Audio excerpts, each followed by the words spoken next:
Terça-feira, dia 1º de agosto, o pessoal está lá ajustando o som. Vem aqui. Alô? Agora sim. Bom dia, pessoal. Último domingo do mês de julho. Voltando aqui, ó. Que bom, graças a Deus.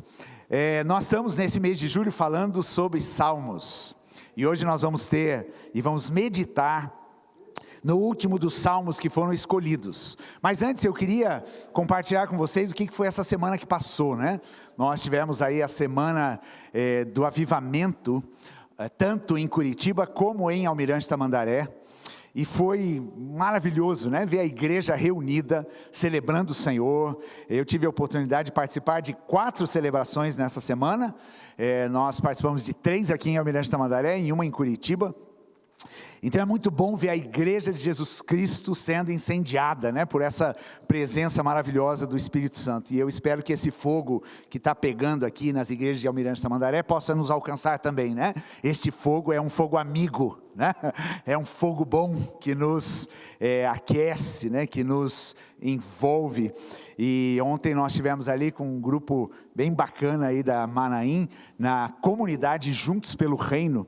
Tivemos um tempo de celebração muito especial. E como foi falado ontem, na verdade a gente fala de uma semana de avivamento, porque é um tempo de oração da igreja, né? Pela cidade. Nem sempre a gente consegue estar reunido com irmãos de outras igrejas, mas nesta semana nós nos esforçamos para isso. Nessa semana nós buscamos este fogo, né?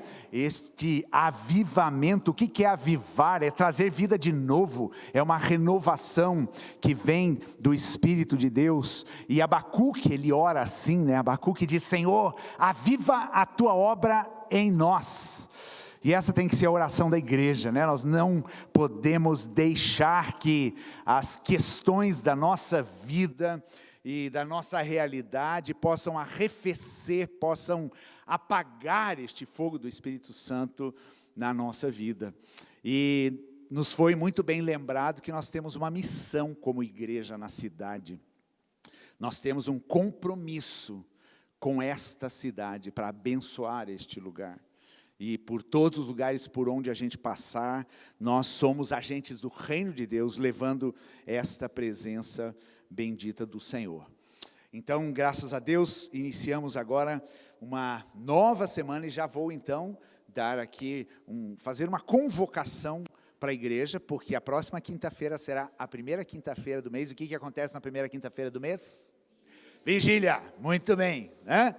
Dia 3 de agosto, 20 horas, estaremos aqui para buscarmos a Deus juntos em oração, e você é super convidado, ok? Abra lá a tua Bíblia, teu celular, o que for, né?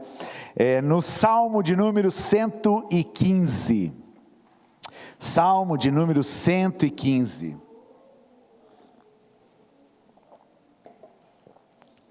como eu fui abençoado em meditar nos Salmos. Não é tão comum pregar nos Salmos, né? O Salmo, ele tem uma linguagem muito peculiar, né? Muito específica, é uma linguagem poética, e muito gostoso a gente meditar e ler. Mas eu pessoalmente não prego muito nos Salmos, então foi uma experiência bem boa poder me deleitar aqui, me debruçar nestes Salmos. Vamos ler juntos a palavra, gente, com bastante força, porque daí você também se conecta. Lembra que eu falei semana passada que você precisa ler pelo menos 3 vezes para gravar alguma coisa do conteúdo, né? Então vamos lá, mesmo sentados bem forte aí, vamos ler este Salmo. Não a nós, Senhor, não a nós, mas ao teu nome dá glória, por amor da tua misericórdia e da tua fidelidade. Porque diriam as nações: onde está o Deus deles? No céu está o nosso Deus, e tudo faz como lhe agrada. Prata e ouro são os ídolos deles, obra das mãos de homens. Tem boca e não falam, tem olhos e não veem, tem ouvidos e não ouvem, tem nariz e não cheiram, suas mãos não apalpam, seus pés não andam, som nenhum lhe sai da garganta. Tornem-se semelhantes a eles, os que os fazem e quantos neles confiam. Israel confia no Senhor, Ele é o seu amparo e o seu escudo. A casa de Arão confia no Senhor, Ele é o seu amparo e o seu escudo. Confiam no Senhor os que temem o Senhor, Ele é o seu amparo e o seu escudo. De nós se tem lembrado o Senhor, Ele nos abençoará. Abençoará a casa de Israel, abençoará a casa de Arão. Ele abençoa os que temem o Senhor, tanto pequenos como grandes. O Senhor vos aumente bênçãos mais e mais sobre vós e sobre vossos filhos. Sede benditos do Senhor, que fez os céus e a terra. Os céus são os céus do Senhor, mas a terra deu a ele aos filhos dos homens. Os mortos não louvam o Senhor, nem os que descem à região do silêncio. Nós, porém, bendiremos o Senhor, desde agora e para sempre. Aleluia. Amém. Graças a Deus. Que salmo lindo. E como eu falei, não está sendo uma pregação, está sendo um compartilhar. É como se a gente estivesse lá no nosso quarto de escuta, lendo esse salmo e refletindo sobre as riquezas dele. É um salmo de 18 versículos. E eu dei como tema para essa nossa reflexão: onde está o teu Deus? E daí eu pergunto para você, Lucimara, onde está o teu Deus? Você, Miriam, onde está o teu Deus? Karen, onde está o teu Deus? Éder, onde está o teu Deus? Esta é uma das indagações que o salmista coloca aqui. Porque diriam entre as nações: onde está o teu Deus? Quem já ouviu essa pergunta aqui de alguém? Nos momentos das lutas, nos momentos das dificuldades, e daí chega alguém: Simeia, onde é que está teu Deus agora, Simeia? E o que nós temos para responder?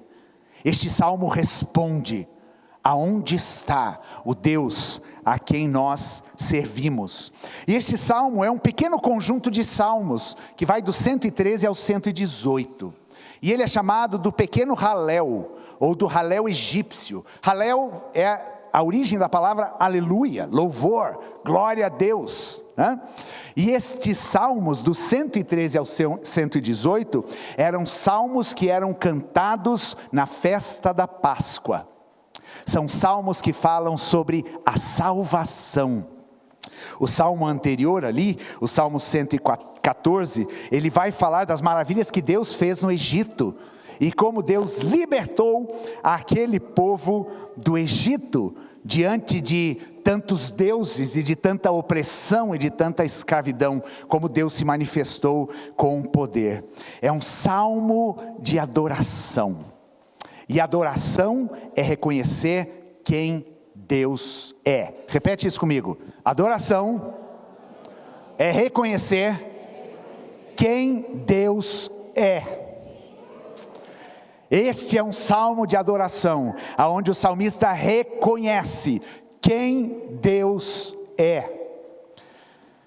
Por isso que quando nós estamos no nosso tempo de adoração a Deus, precisa haver esse reconhecimento, como Cristo nos conduziu aqui, né? No momento onde a gente declara quem é Deus para você, quem é o Senhor. Adoração é entrar na presença de Deus, é estar na presença de Deus, contemplando a grandeza dEle, contemplando a sua beleza. E os salmos são cheios de adoração a Deus.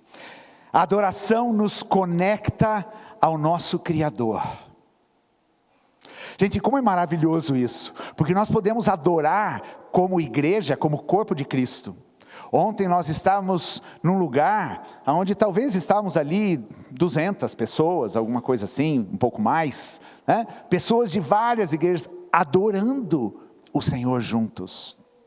A igreja de Jesus Cristo se conecta nessa manhã. Existem muitos pontos nesse bairro, em Curitiba, em Almirante Tamandaré, da igreja de Jesus Cristo reunida para quê? Para adorar o Senhor, para dizer quem Ele é. E aqui o salmista começa no primeiro verso: não a nós, Senhor, não a nós, mas ao teu nome dá glória, por amor da tua misericórdia e da tua fidelidade. Estão percebendo? Esse salmo já começa com uma adoração profunda. O salmista aqui reconhece: não é para mim, não tem a ver comigo, não é para a minha glória, não é para o meu deleite, mas é para o Senhor. A glória é dele. Eu fui criado para Ele, Ele que é o Senhor e Deus. Não a nós, Senhor, mas ao teu nome eu dou glória. Uma outra tradução diz: mas ao teu nome seja toda a glória. Quantas vezes sai da sua boca durante o dia essa expressão? Mas ao teu nome seja dada toda a glória. Não tem a ver comigo, Senhor, mas tem a ver com o Senhor. A gente sai de cena, a gente diminui, a gente reconhece quem a gente é, a nossa pequenez, a nossa incapacidade, e a gente reconhece a grandeza de Deus, a gente reconhece o poder dEle.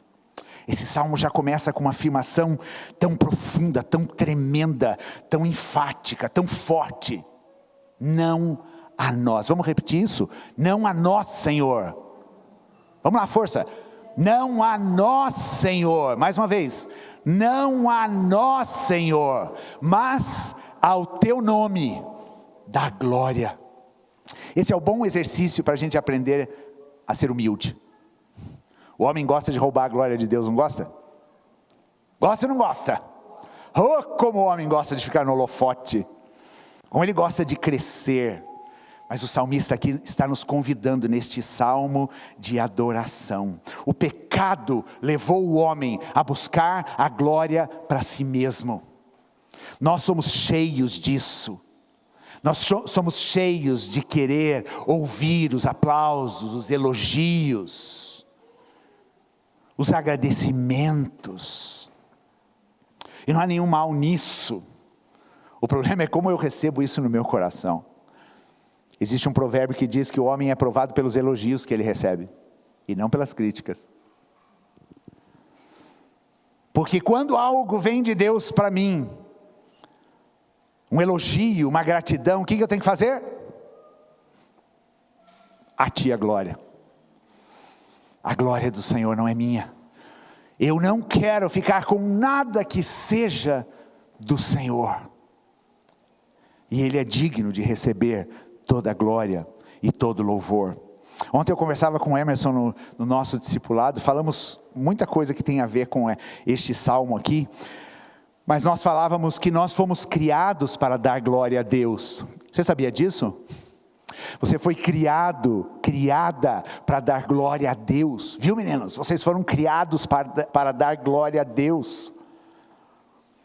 Então eu preciso continuamente dar glória a Deus com a minha vida.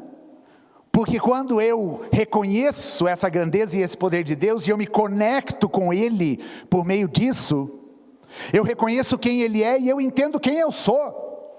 Eu entendo para que eu fui criado. Lá nas antigas, né, quando a Carol é dessa turma, né, Eliane Maurel, né, quando a gente estudava o breve catecismo, para fazer a profissão de fé e sermos batizados, a primeira pergunta do breve catecismo é: qual é o propósito do homem e da mulher? Para qual fim o homem foi criado? E a resposta é qual? Para dar glória a Deus, para glorificá-lo para sempre. Gente, essa é a mensagem da cruz. Quem não dá glória a Deus, não sabe quem é. Quem não dá glória a Deus, perde a sua identidade, o seu propósito. E daí vem aquela discussão, né? Será que Deus tem uma autoestima baixa? E ele fica pedindo, deem glória a mim. Deem glória a mim. Não, Deus não tem absolutamente nenhum problema com isso. Tanto é que muito nesse mundo não reconhece a Deus e não o glorifica. Por causa do pecado.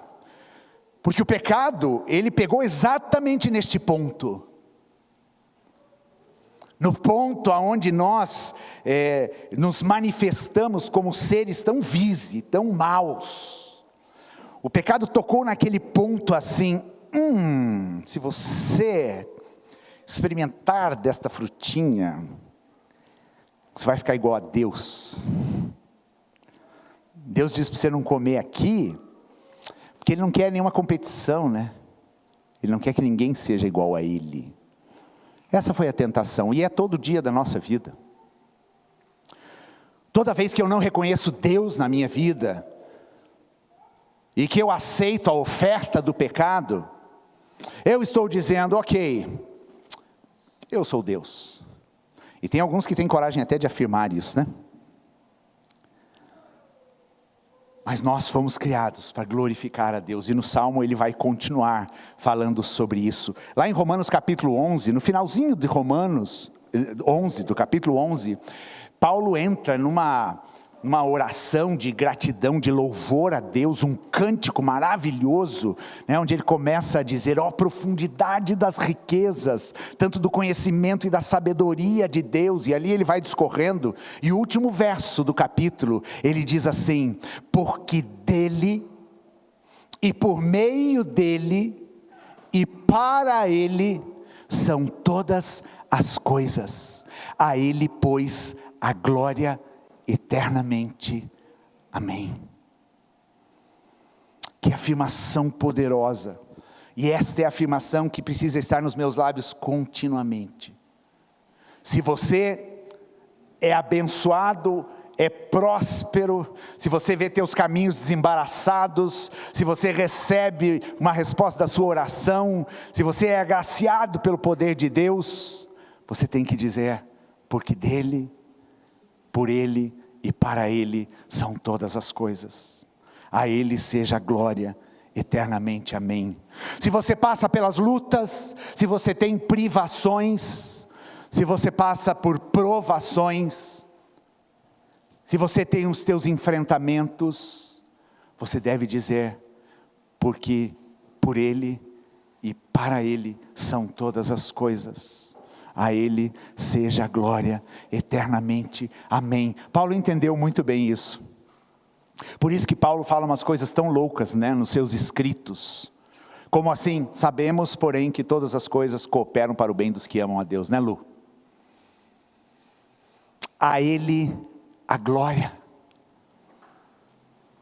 A Ele seja a glória. Então esse salmo começa assim, no verso 2 ele diz, por que diriam as nações, onde está o Deus deles?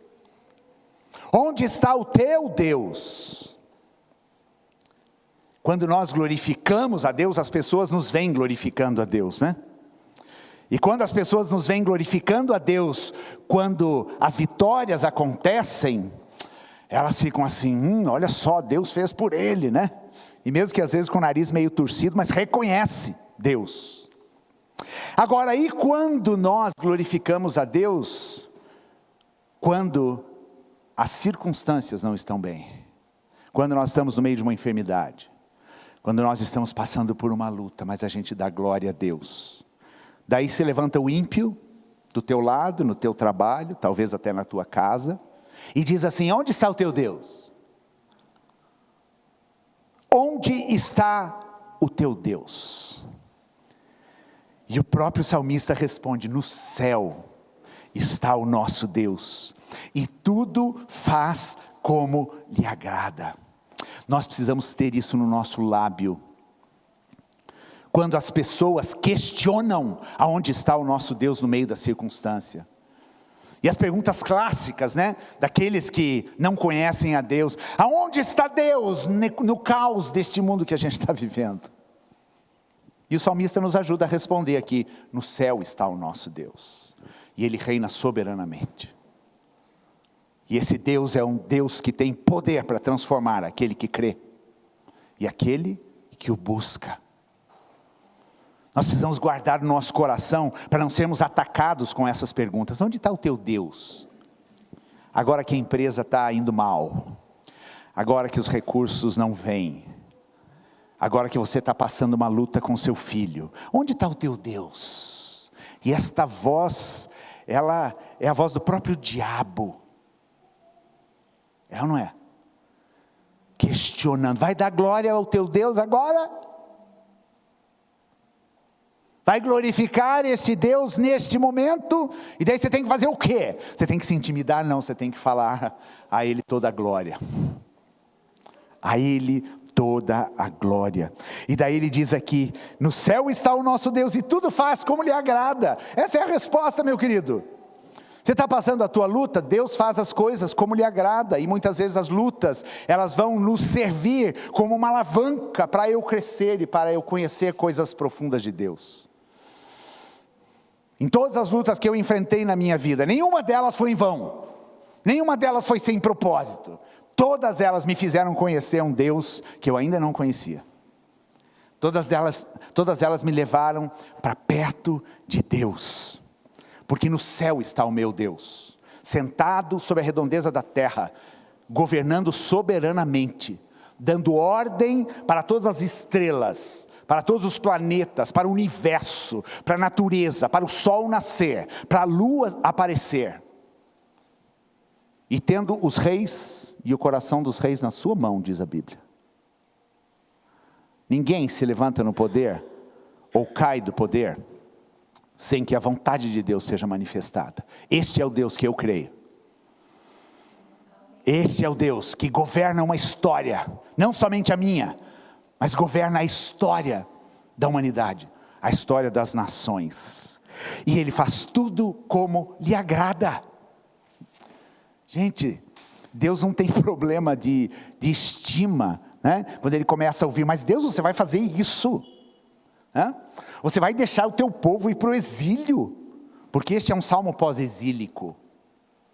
Esse é um salmo que foi escrito depois que o povo voltou de 70 anos de cativeiro, de disciplina de Deus. E o salmista diz: não a nós, mas ao teu nome da glória, porque Deus faz tudo como lhe agrada. Mesmo que aos nossos olhos, os nossos caminhos sejam tortos. E a gente até dá uma sugestão para Deus: pô, Deus, podia pegar mais leve, né? Podia ser diferente. E Ele diz: eu faço tudo como me agrada, porque a minha vontade é boa, é agradável e é perfeita.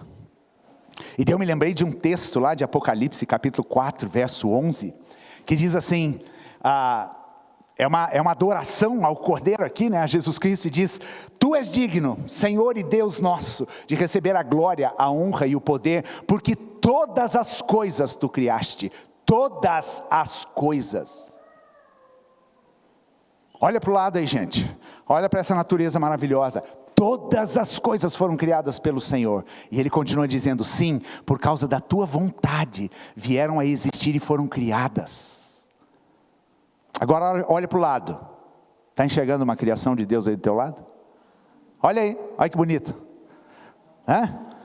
Foi por causa da vontade do Senhor. Todas as coisas tu criaste, sim, por causa da tua vontade vieram a existir e foram criadas. Existe um propósito na sua vida. Deus te criou para um propósito. Você não é fruto do acaso. Sabe aquela pessoa que olha para a sua história e fala: por que eu nasci? Ou de repente olha para a concepção, né, lá dos seus pais, e você vê: meu Deus, que despropósito, que coisa equivocada. Mas daí quando você vai para a palavra, e você vê um Deus que te entreteceu no ventre da tua mãe, não importa as condições que isso aconteceu, você veio a existir por causa da vontade do Senhor. Faz diferença isso? Ih, só a Miriam está convicta, né? Faz diferença ou não faz você pensar isso? Eu sou fruto da vontade de Deus, da vontade perfeita de Deus. Eu vim à existência. Eu fui criado por causa que Deus me amou, Ele me idealizou. Eu já existia desde a eternidade. Isso é uma coisa louca. O ser humano não consegue captar isso. Você e eu já existíamos desde a eternidade. E chegou o momento em que Deus falou: vou fazer existir. Que maravilhoso. Essa resposta que a gente tem que dar para as pessoas quando perguntam: onde está teu Deus? Ah, meu Deus está em vários lugares. Ele está no trono governando soberanamente. Ele está no trono do meu coração, porque Ele é Senhor da minha vida. Ele está na natureza, porque Ele é o Criador de tudo isso aqui. E a Bíblia fala que quando você contempla a criação, você contempla o próprio Deus e a glória dEle. Está aí, ó. Isso aqui é mais prova do que isso, tem suficiente já. Se você não quer crer, ok, tudo bem. Mas este é o nosso Deus. Agora ele entra num momento mais pesado do Salmo, porque ele fala: prata e ouro são os ídolos deles. Daqueles que perguntam: onde está o teu Deus? Porque quando alguém te pergunta: onde está o teu Deus? Subentende que ele fala: eu sei onde está o meu. Meu Deus é meu dinheiro. Meu Deus é minha fama. Meu Deus é meu filho. Meu Deus é minha família. Meu Deus é meus títulos. Meu Deus é a posição que eu ocupo na sociedade. Quando o ímpio pergunta a respeito do teu Deus, ele está te perguntando isso porque ele tem um Deus, que ele sabe que ele adora. E daí ele vai dizer aqui: prata e ouro são ídolos deles, obra das mãos de homens. Os ídolos são obras das mãos de homens. Que Deus é esse, gente?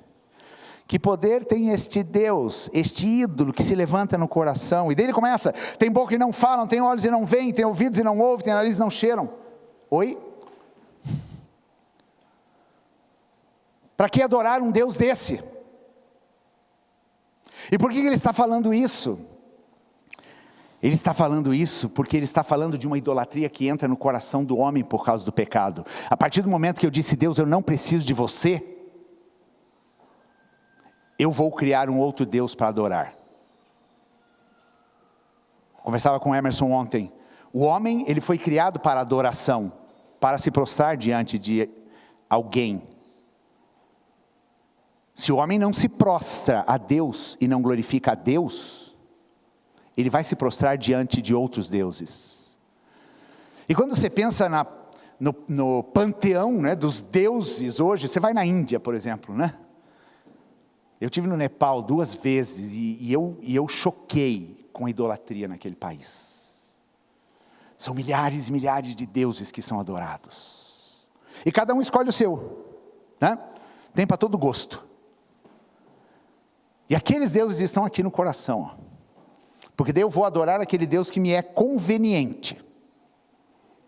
Então, na verdade, o ídolo não é o teu Deus, o ídolo é o teu servo, é aquele que você domestica, porque você se sente como Deus. O ídolo é aquele que você domestica, e a Bíblia está dizendo aqui: não falam, não veem, não ouvem, não cheiram, não apalpam, não andam, e som nenhum sai da garganta. De que serve um ídolo?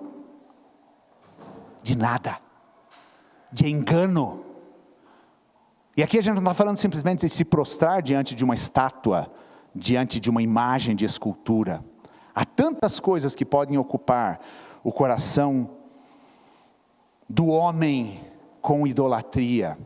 E os 2 primeiros mandamentos que a gente vê lá no Êxodo são o seguinte, ó, Êxodo 23 e 4. Não terás outros deuses diante de mim. Difícil entender? Por que Deus está falando isso? Porque Ele quer exclusividade? Também. Mas Ele está falando isso por causa dEle? Porque Ele quer subjugar? Não. Porque Ele quer que a gente entenda: vocês foram criados por mim, então adorem a mim. porque ali vocês vão encontrar o sentido da vida. A partir do momento que vocês colocarem outros deuses no meu lugar, vocês vão começar a enfrentar os problemas. Porque esses ídolos são cegos, são mudos, são surdos, não se movem. E a Bíblia inteira fala sobre isso. Isaías capítulo 40, ele vai falar, como é que alguém pode se prostrar diante de uma imagem que é feita de um pedaço de madeira, esculpida por um ser humano, e daí você vai lá, você dá uma sacramentada naquela escultura ali e se prostra diante dela. Gente, isso é a ignorância. Isso é o pecado que me leva a adorar o Deus que me convém. E daí tem os devotos do não sei quem das quantas, tem os devotos da não sei da onde, tem aqueles que já preferem, né, ter um grupo, né, seleto aí, escolhe uma meia dúzia, né, para idolatrar. Idolatria não tem a ver só com imagem, tem também, mas não tem só. Tem a ver com coisas que estão no coração, e coisas que estão no lugar elevado no coração, ou seja, Deus está em segundo, terceiro, quarto lugar, porque o meu ídolo está lá. Está no altarzinho. E o verso 4 diz, não farás para ti imagem de escultura, nem semelhança alguma do que há em cima nos céus, nem embaixo na terra, nem nas águas debaixo da terra. Basta Deus ter dado esta ordem para o homem fez exatamente o contrário, né? E começou a fazer as imagens para adoração. Aqui, quando Deus fala, não terás outros deuses, sabe qual é a ideia do texto? Para que você não tenha outros rivais do Senhor. Outros deuses que sejam rivais de Deus, do Deus único e verdadeiro. E o povo estava saindo do Egito. O povo havia visto ali com seus olhos a manifestação das 10 pragas. E cada praga era um combate a um deus egípcio. Ou seja, Deus se levanta diante de todos aqueles deuses e diz, eu sou maior. Eu tenho mais poder. Até chegar à morte do primogênito. Eu sou o Deus único e verdadeiro. Todos os demais são ídolos. Cuidado com a idolatria no coração. Idolatria é uma traição no nosso relacionamento com Deus. Quando existe algo no teu coração que ocupa o lugar de Deus, você o está traindo. Você está andando de acordo com a sua natureza de pecado. Eu quero ser igual a Deus, eu quero ser como Deus, eu quero experimentar ser Deus. A idolatria é uma imitação falsificada do Deus verdadeiro. Idolatria tem a ver com falsificação, com fake. Idolatria é o distanciamento daquilo que é real. É eu tentar fazer com as minhas mãos aquilo que eu vou dizer, não, eu vou me prostrar diante disso, porque isso vai resolver a minha vida. Idolatria tem a ver com a ignorância do homem. Idolatria tem a ver com o orgulho do homem, porque não quer reconhecer a Deus. Não quer dar a Ele a glória e dizer a Ele seja a glória eternamente. Lembra do bezerro de ouro? Logo depois que Moisés desce, ele começa a ouvir uma barulheira, né, no arraial. E de repente quando ele desce, Arão, o seu irmão sacerdote, que ficou para cuidar do povo, disse assim, o povo ficou falando que você tinha sumido, tinha sido arrebatado, um OVNI tinha passado e te levado embora, né? E daí eles falaram, faça um Deus para nós. Gente, isso 40 dias depois que o povo tinha saído do deserto, do Egito. Está vendo a natureza humana para se inclinar? Moisés subiu buscar Deus. E quando ele está descendo com as tábuas, ele vê o povo adorando um bezerro de ouro. Idolatria.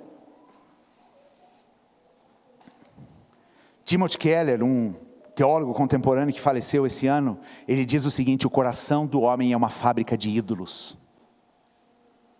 O coração do homem é uma fábrica de ídolos.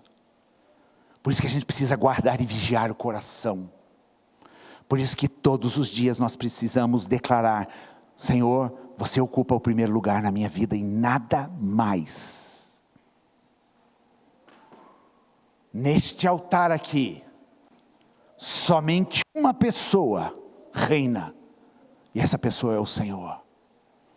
Não tem a ver comigo, tem a ver com o Senhor. Tozer, A.W. Tozer, que é aí século 20, ele escreve: nós nos tornamos aquilo que amamos.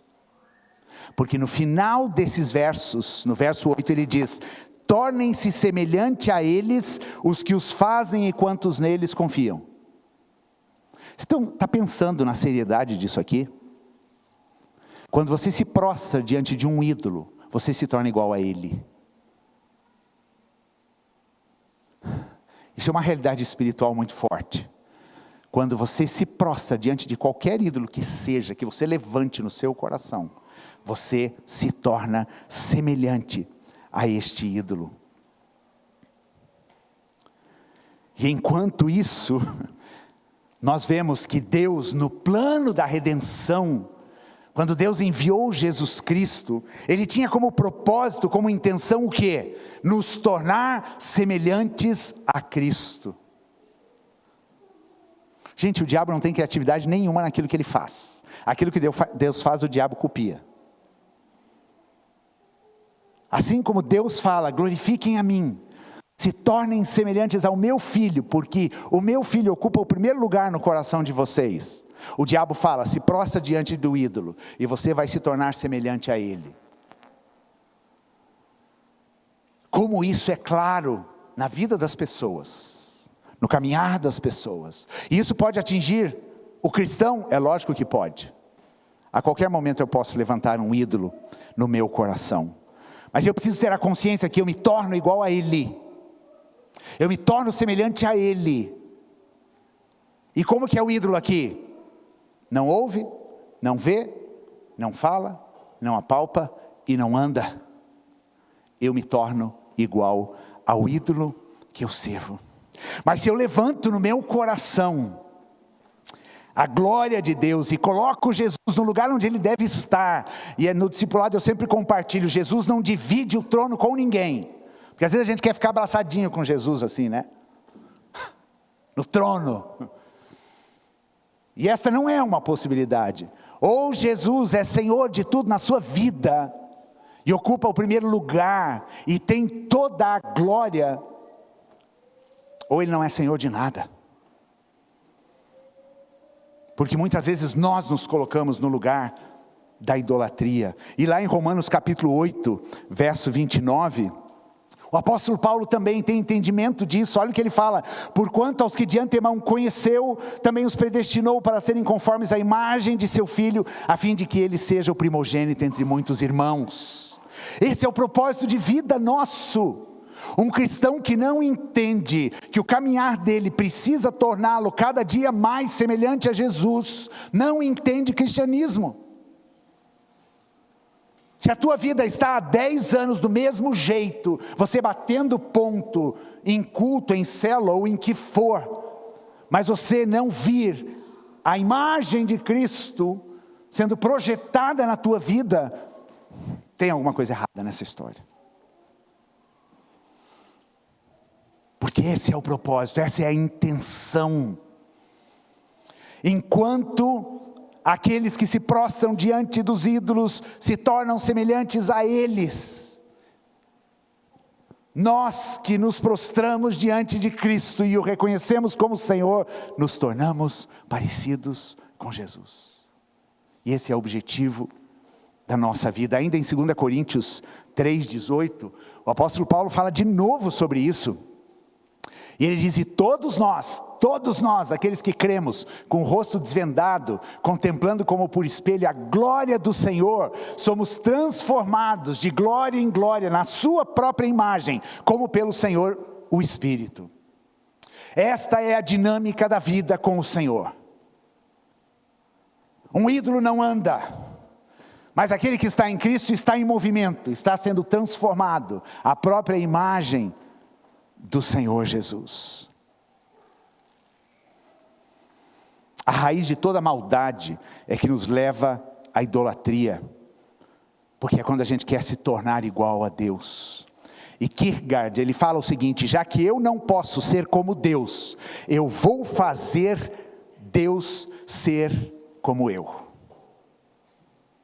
Estão entendendo a virada de chave? Assim é o homem do pecado, porque ele comeu do fruto, e ele viu que ele não consegue ser como Deus. Então eu vou fazer um Deus para mim. Então eu vou fazer Deus ser como eu. O Deus do jeito que eu quero. O Deus customizado. Tem muito crente que tem Deus customizado, gente. Segue o Deus customizado. Ele frequenta os ambientes que está customizado com o Deus que ele serve. Ele lê trechos da Bíblia que estão customizados com o Deus ou com aquilo que ele quer acreditar.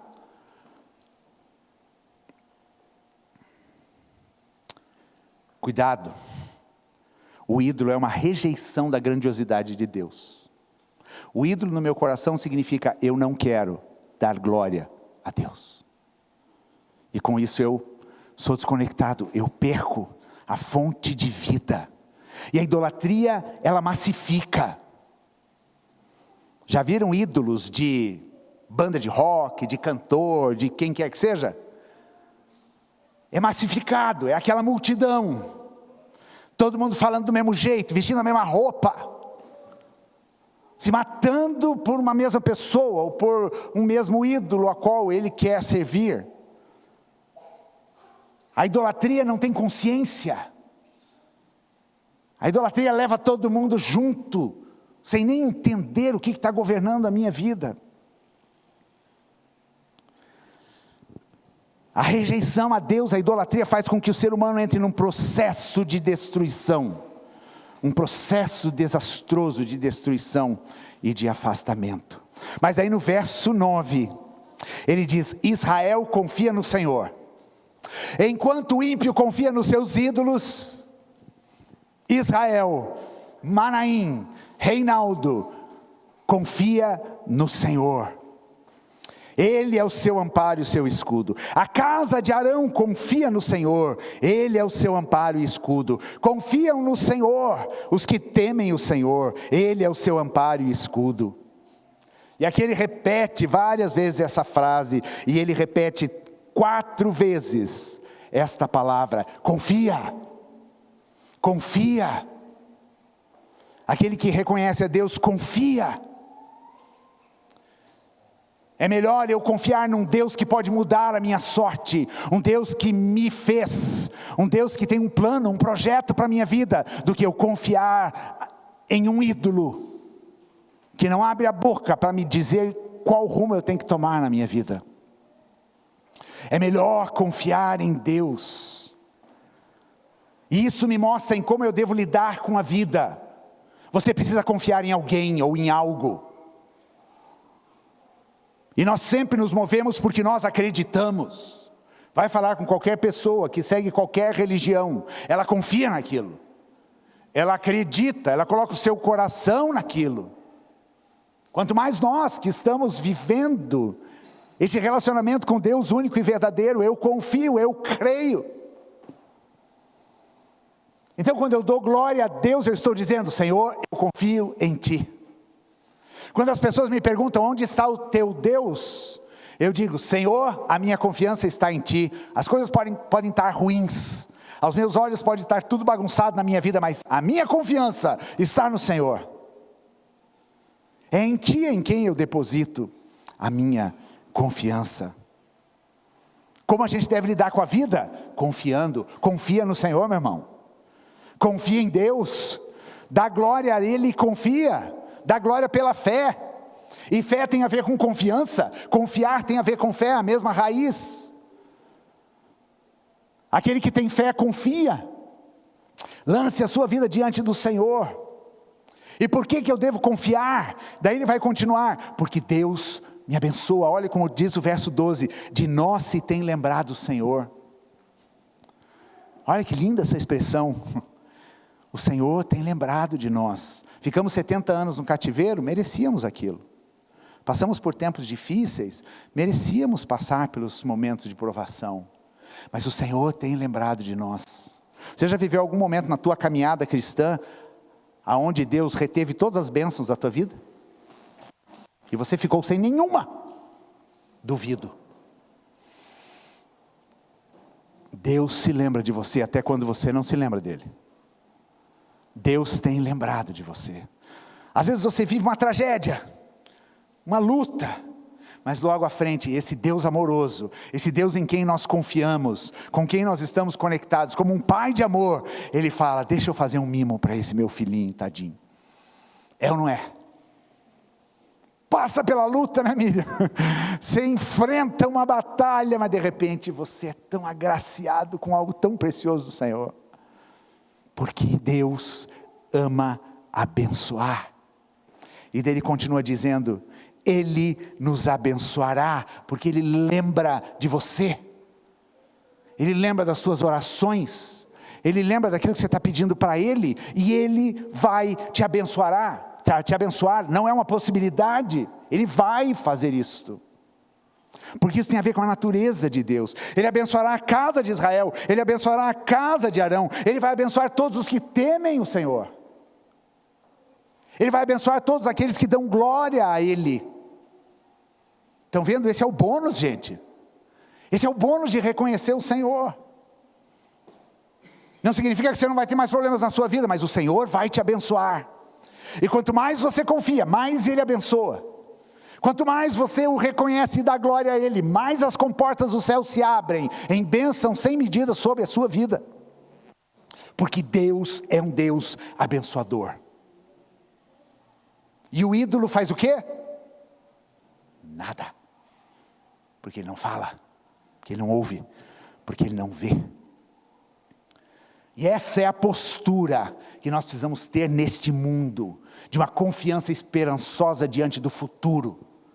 Quando você conversa com alguém que não teme a Deus, que não glorifica a Deus na sua vida e que não confia nele, a conversa é só desgraça, não é verdade? É só tragédia, é só pessimismo. Mas quando você conversa com alguém que confia no Senhor, você é animado, é injetada em você uma esperança de futuro. Porque nós cremos nesse Deus que nos abençoa.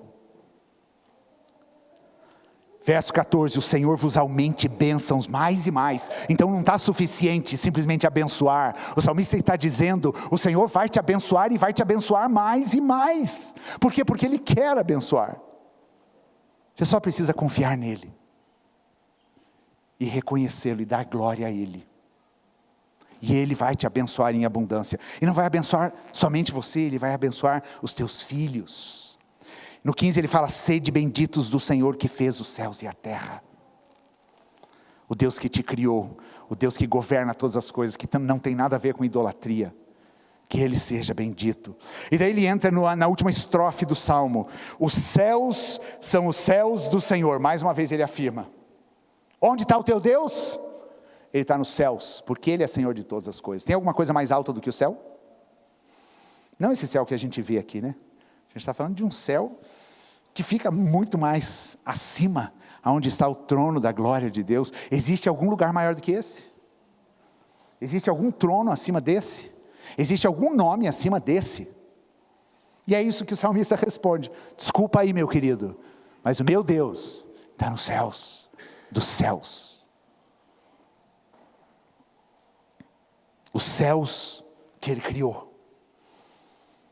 E Ele governa a partir desses céus. Mas olha o que ele fala na continuação do versículo. Mas, os céus são os céus do Senhor, mas a terra, Ele deu para quem?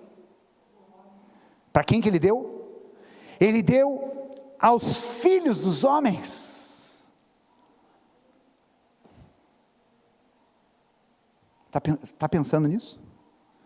A terra é de quem? É minha. Deus deu ao homem o cuidado e o governo sobre a terra. Quando Deus criou todas as coisas e formou esse cenário maravilhoso que é o mundo, Ele criou o homem e a mulher e disse: sujeitai e dominai a terra.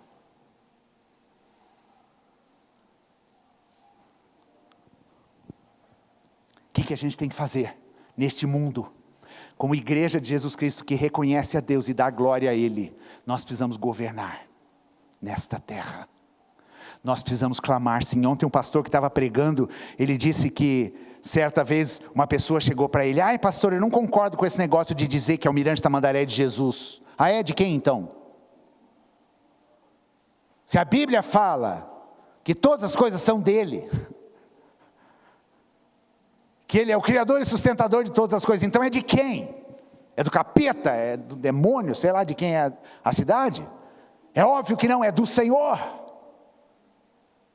Só que este mundo, ele foi confiscado pelo pecado e por Satanás. E qual é o papel da igreja hoje? Tomar território. Tomar os territórios que são do Senhor para a glória dEle.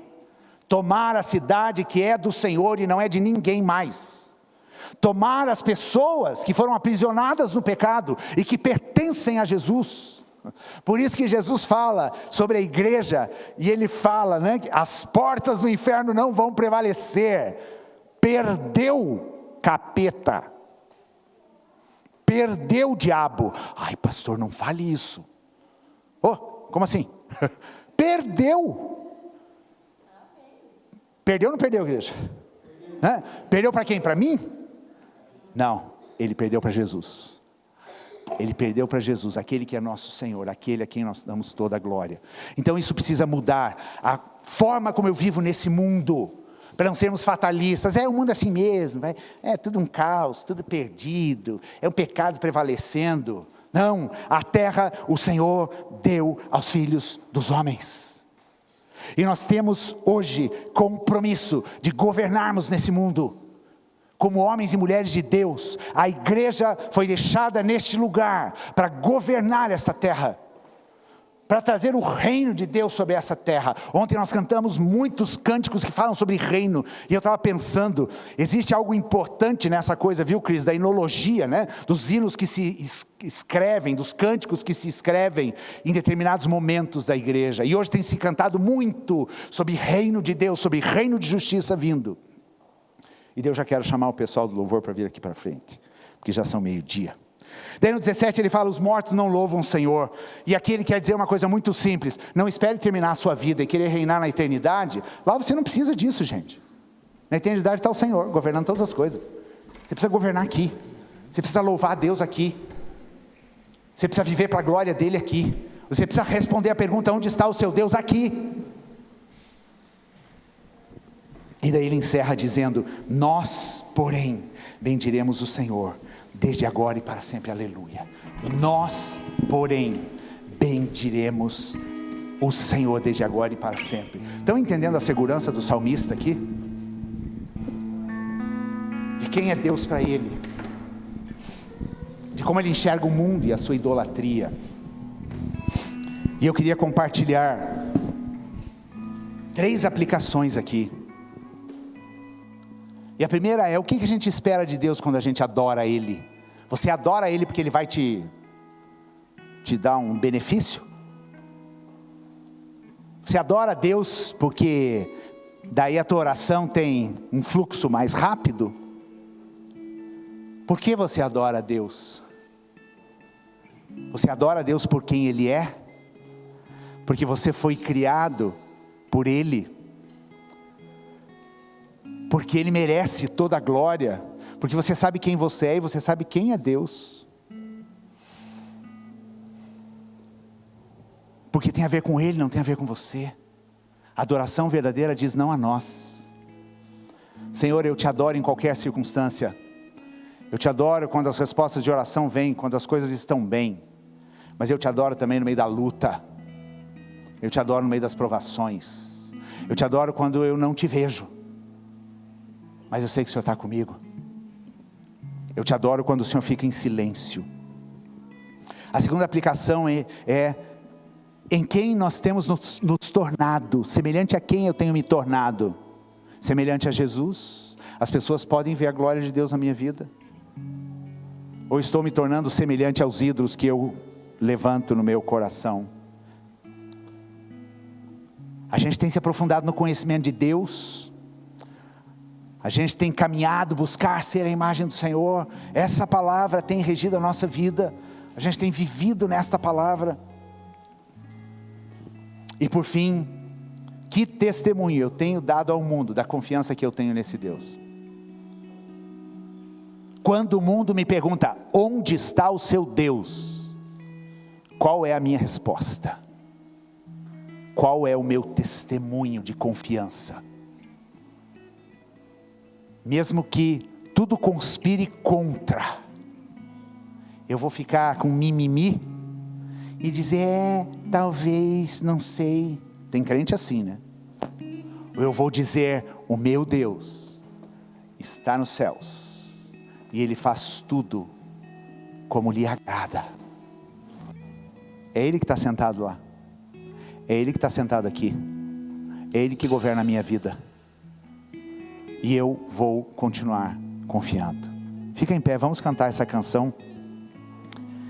E essa canção fala sobre isso, né? Já em algumas canções falamos nessa questão de confiança em Deus. Confiança em Deus. E essa canção diz, não seremos abalados, porque confiamos no Senhor. Vamos fazer dessa canção a nossa oração.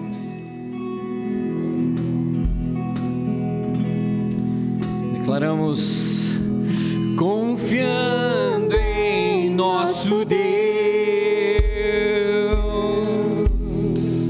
e em seu eterno amor, não seremos abalados, não seremos abalados, não seremos abalados.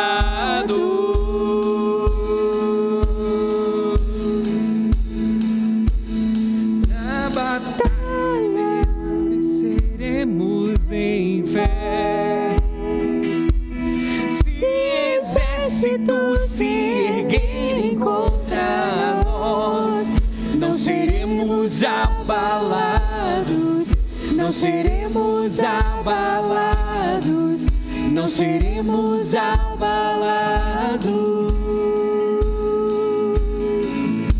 Quando vier a intensa, quando vier a intensa escuridão, não temerá o nosso coração. A esperança nasce como a luz. Deus é por nós, Ele é o vencedor.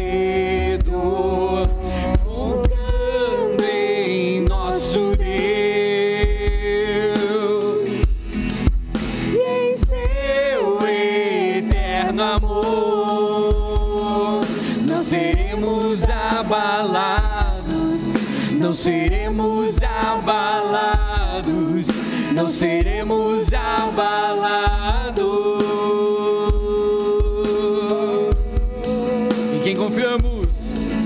Confiando em nosso Deus,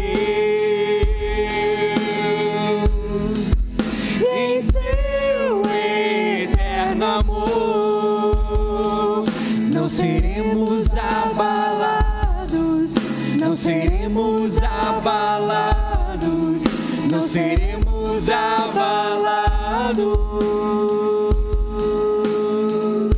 E os seus inimigos? Seus inimigos cairão.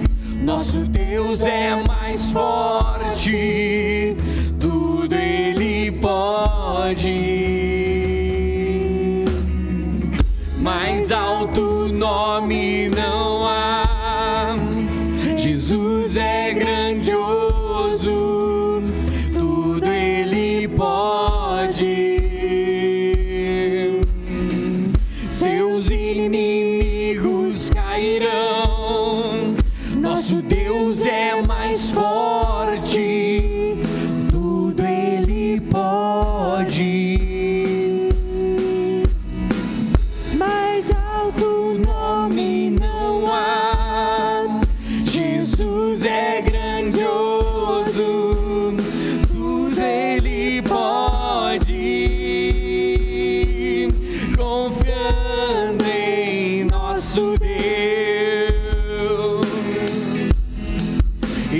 seu eterno amor, não seremos abalados, não seremos abalados, não seremos abalados.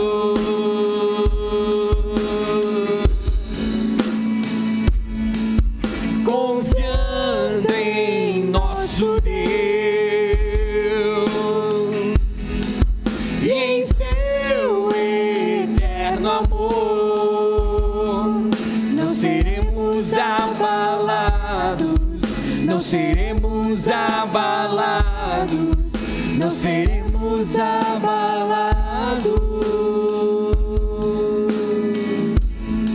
Aleluia, Senhor, nós te agradecemos, Deus, porque a tua palavra nos ensina, Jesus, sobre a rendição, sobre te reconhecermos, Pai. E Deus, nós voluntariamente declaramos nessa manhã, Deus, que o Senhor é o grande Deus, o Senhor é o Senhor dos senhores e o Rei dos reis. Tu és grandioso e nós nos rendemos a Ti, Pai. Deus, tudo isso que nós vivemos aqui não tem a ver conosco, Jesus, mas tem a ver contigo, e a Ti seja a honra, seja a glória, amém, e seja todo louvor. Nós nos prostramos, nós nos rendemos diante da Tua grandeza. Nós queremos nos tornar semelhantes àquele a quem nós adoramos. Nós queremos nos tornar semelhantes a Jesus. Pai amado, fala ao nosso coração, Jesus. Se porventura há ídolos no nosso coração, Senhor, que foram levantados, Deus, e a nossa vida não tem prosperado, a gente não tem reconhecido a mão de Deus, a bênção de Deus na nossa vida, que nós possamos renunciar todo ídolo, renunciar todo aquele que ocupa o seu lugar na nossa vida, para que no trono do nosso coração se assente somente um, que é Jesus Cristo, o nosso Senhor e Rei.